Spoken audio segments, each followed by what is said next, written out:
Katanya guru kami Al-Habib Umar itu dalam perkataannya, ridha bil maksiyah asyaddu min fi'lil maksiyah. Orang yang ridho, rela, alias senang dengan perbuatan maksiatnya, ini lebih dahsyat dosanya daripada orang yang berbuat maksiat kemudian dia nyesel. Ridho bil maksiat, nggak berbuat maksiat tapi dia bangga. Hati-hati.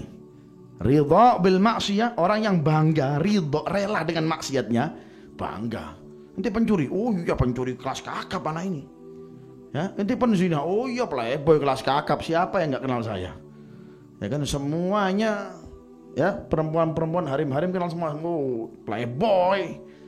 Nah, ini orang seperti ini ketika dia pun di waktu itu nggak berbuat maksiat, ini dosanya dengan pernyataan dia, dengan pengakuan dia seperti itu, asyaddu min fi'l maksiyah, lebih dahsyat daripada orang yang berbuat maksiat tapi dia menyesali dari perbuatannya.